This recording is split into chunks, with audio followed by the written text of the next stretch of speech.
السلام علیکم ورحمۃ اللہ وبرکاتہ۔ امید ہے تمام سامعین خیر اور عافیت سے ہوں گے۔ آج ہم حضرت عیسیٰ علیہ السلام کے معجزات کی حکمت کے متعلق جانیں گے۔ تفصیلات میں جانے سے پہلے آپ سے ایک چھوٹی سی گزارش ہے کہ آپ یہ ویڈیو مکمل سماعت فرمائیں تاکہ آپ کو مکمل بات سمجھ میں آ سکے۔ سیدنا حضرت عیسیٰ علیہ السلام کو جو مختلف قسم کے سچے معجزات دیے گئے تھے، مثلاً خطرناک بیماریوں میں مبتلا بیماروں کو اچھا اور مردوں کو زندہ کرنا، مٹی کے بنے پرندوں میں پونک مارنے سے ان کا زندہ ہو کر پرواز کر جانا، مادرزاد اندھوں کی بینائی لوٹا دینا وغیرہ وغیرہ۔ بعض حضرات نے اس کی حکمت یہ بیان کی ہے کہ اس دور میں یونان کے اطباء کے ہاتھوں فن طب عروج پر پہنچ چکا تھا۔ اللہ تعالیٰ نے اس کے مقابلے میں آپ کو وہ ید شفا عطا فرمایا کہ جس تک ماہرین طب کی سوچ بھی نہیں پہنچ سکتی تھی۔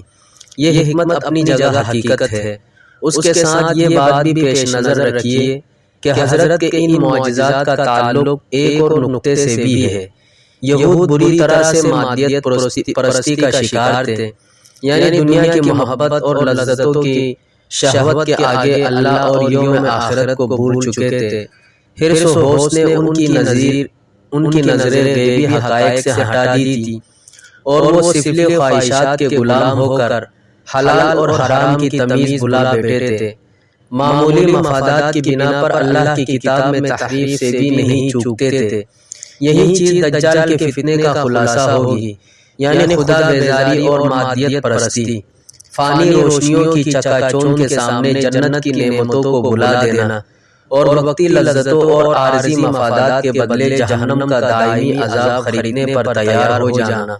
حضرت عیسیٰ علیہ السلام نے اپنے روحانی معجزات سے یہود کی اس عقلیت پسندی اور مادیت پرستی پر ضرب لگائی اور انہیں احساس دلایا کہ اللہ کی طاقت تمام مادی طاقتوں سے بالا و برتر ہے۔ زمینی قوتوں کا غلام ہو کر آسمان والے کو بھلا دینا بدترین حماقت ہے۔ آپ نے دینی روحانی قوتوں کے اظہار سے مادیت پرستوں کو سبق دیا کہ سب کچھ صرف وہی نہیں جو آنکھوں سے نظر آتا ہے، اس سے آگے جہاں اور بھی ہے۔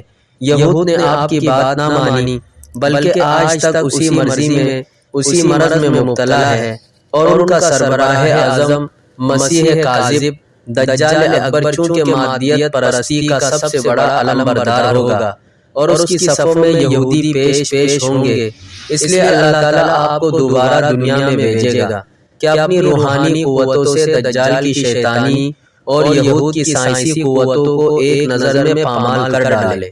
چنانچہ دجال آپ کو دیکھتے ہی یوں پگھلنا شروع ہو جائے گا جیسے نمک پانی میں گلتا ہے یا چربی دھوپ میں گلتی ہے۔ آپ کی سانس جس کافر تک پہنچے گی اسی وقت مر جائے گا، اور جہاں تک آپ کی نظر جائے گی وہاں تک آپ کا سانس پہنچے گا۔ یہود جس پتھر یا درخت کے پیچھے چھپیں گے وہی ان کے خلاف مخبری کرے گا۔ اس طرح اللہ کے سچے پیغمبر کے ہاتھوں اس کائنات کا سب سے جھوٹا شخص اور سب سے فریبی اور مکار گروہ اپنے انجام کو پہنچے گا۔ عیسائی حضرات نے حضرت عیسیٰ علیہ السلام سے محبت تو بہت کی، لیکن محبت کی کٹن راہوں پر چلتے ہوئے جب امتحان عشق میں سربروئی کا مرحلہ آیا تو سچی محبت کے دو تقاضے فراموش کر گئے۔ ایک تو مکمل اطاعت اور جانثاری، دوسرے محبوب کے دشمنوں سے نفرت اور بیزاری۔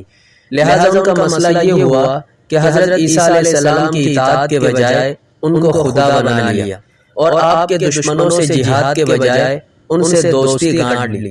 دنیا میں ایسی قوم نہ ہوگی جو اپنے پیغمبر کے ساتھ مل کر جان دینے والوں سے تو نفرت اور جنگ کرے، جبکہ پیغمبر کی جان لینے کی کوشش کرنے والوں کی حمایت میں اتنی آگے چلی جائے کہ ان کی گناہگار ریاست کا دفاعی حصار بن جائے۔ ستم ظریفی ہے کہ عیسائی حضرات باوجود اس عقل و دانش کے جس نے مغرب کی محیل العقول مادی ترقی کو پروان چڑھایا یہی کچھ کر رہے ہیں۔ مسلمانوں کے پیغمبر حضرت مسیح علیہ السلام کے ساتھ یک جان اور یک قالب ہو کر آخری دور کا عظیم ترین جہاد کریں گے اور یہود مسیح مخالف دجال اکبر کے ساتھ مل کر عیسائیوں کے پیغمبر کے خلاف ہولناک جنگ لڑیں گے۔ اس کے باوجود عیسائیوں کی نفرت اور جنگ مسلمانوں سے ہے، جو سوائے محبت اور ادب کے ان کے پیغمبر کا تذکرہ نہیں کرتے، اور ان کی محبت و حمایت یہود سے ہے، جو تمام انبیاء کی طرح عیسائیوں کے مقدس پیغمبر کے بھی گستاخ اور بزعم میں خود قاتل ہے۔ اللہ رب العزت سے دعا ہے کہ اللہ تعالی ہم سب کو حضرت عیسیٰ علیہ السلام کے لشکر میں شامل ہونے کی توفیق عطا فرمائے۔ اگر آپ کو ویڈیو پسند آئی ہو تو لائک کریں، دوستوں کے ساتھ شیئر کریں، کمنٹ میں اپنی قیمتی آراء سے نوازیں، اور چینل العمر میڈیا کو ضرور سبسکرائب کریں، گھنٹی کے بٹن کو بھی ضرور دبائیں۔ والسلام علیکم ورحمۃ اللہ وبرکاتہ۔